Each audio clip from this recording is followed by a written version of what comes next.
منذ بداية التاريخ والإنسان يركز جهوده حول شيئين: الخلود والثروة. ولأجل ذلك وظف العلماء والفلاسفة والخيميائيون جهودهم في العصور القديمة لإيجاد تركيبة ما أسموه حجر الفلاسفة، صاحب القدرات الخارقة الذي يحول التراب إلى ذهب ويمنح الخلود الأبدي. امتلاكك لهذا الحجر يعني أنك تمتلك ذهب وثروات الدنيا كاملة منذ العصور الغابرة، والكل يسعى لإيجاده والحصول عليه، أو على الأقل على تركيبته. ملوك، حكام ومغامرين، فلاسفة وعلماء، كلهم لهثوا وراء هذا الحجر. البعض ضحى بالغالي والنفيس، بعض ذهب في رحلات طويلة وخطيرة وراء أشياء حقا مرعبة، والبعض الآخر ضحى بحياته من أجل إيجاد حجر الفلاسفة. فهل وجدوه؟ إكسير الحياة وسر السعادة الأبدية، محول التراب إلى ذهب، حجر الفلاسفة، كلها أسماء لمادة أو حجر أو شيء غريب اختلفت الروايات حوله. هل هو حجر مسحوق أم سائل؟ ماذا قال عنه العالم جابر بن حيان؟ شيء غريب اختلف العلماء والفلاسفة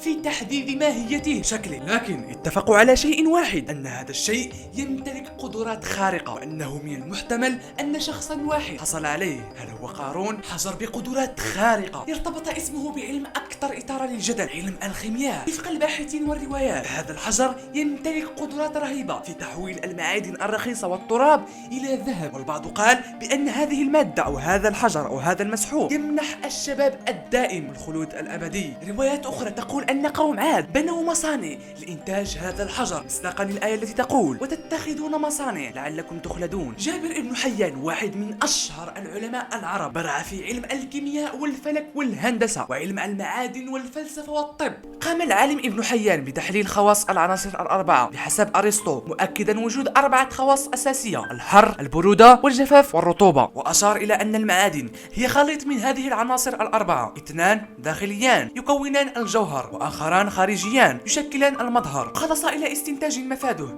أن تحويل معدن إلى آخر ممكن من خلال إعادة ترتيب هذه الخواص الأساسية بواسطة مادة اسمها الخيميائيون بالإكسير، وهي تستخرج من حجر الفلاسفة. ووفق الباحث المغربي محمد نعيم ففي مقاله الإكسير حلم الإنسان في الثروة والخلود، قال إن كتابا قديما جدا مجهول المصدر عنوانه رسالة الكلمات الثلاثة وجد فيه وصفا لهذا الحجر، وصف جعل الجميع يلهث وراء هذا الحجر. استمع جيدا للوصف وركز في كل كلمة.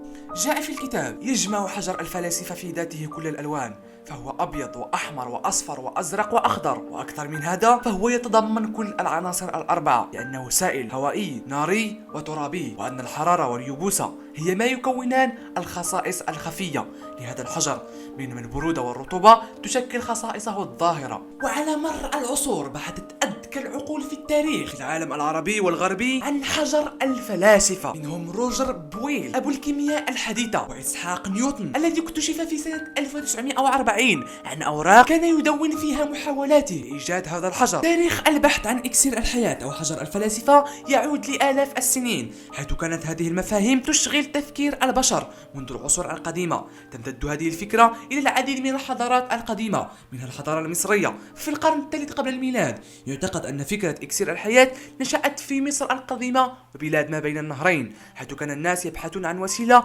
لتحقيق الخلود والحياة الأبدية. كان العديد من العلماء والفلاسفة في تلك الحضارات يؤمنون بوجود مادة سحرية يمكنها تحقيق الخلود وتحويل المعادن العادية إلى ذهب خالص. كما يعتقد البعض أن قارون امتلك هذا الحجر، حيث استطاع أن يقوم بتحويل التراب إلى ذهب بعملية كيميائية غريبة يمزج فيها بين سوائل عدة، وربما بعض من إكسير حجر الفلاسفة. فكان لباسه الذهب وسريره الذهب وكرسيه الذهب، وكان لديه مخزون عظيم من الذهب، حتى أن أبوابه وقصوره كانت من الذهب، بالرغم من أنه لم يكن آنذاك تاجر كبير أو شيء من هذا. الشيء الذي يؤكد لدى الكثيرين بأن قارون هو أول شخص في التاريخ يصل إلى تركيبة إكسير حجر الفلاسفة، ليصبح بذلك أغنى شخص في التاريخ كما جاء في القرآن الكريم. في الحقيقة كثرت الروايات والأقاويل، إلا أن ما اتفق عليه الجميع أنه إلى يومنا هذا جميع محاولات الوصول لحجر الفلاسفة باءت بالفشل. فمحاولات جابر بن حيان وغيره من العلماء الفلاسفة على مر التاريخ والعصور باءت بالفشل. جهد نيوتن وعلماء الكيمياء الحديثة ذهب سدى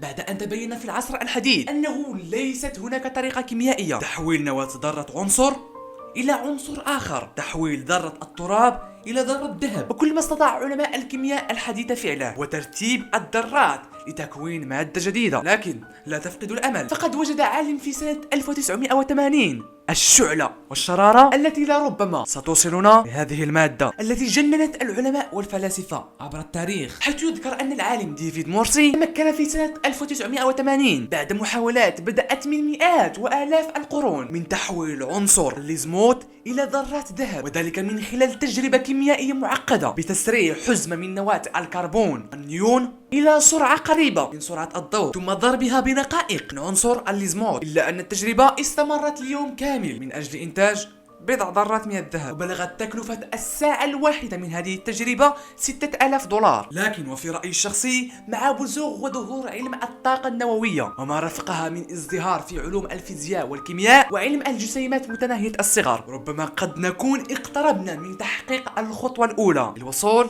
إلى الحجر الذي جنن العلماء والفلاسفة والخيميائيين على مر العصور والتاريخ. فما رأيك؟ هل سيتمكن العلماء يوما ما من الوصول إلى هذا الحجر الذي يعد بالثروة والخلود؟ شاركني بآرائك في التعليق، ولا تنسى إذا عجبك الفيديو لايك، لم يعجبك ديسلايك، وشاهد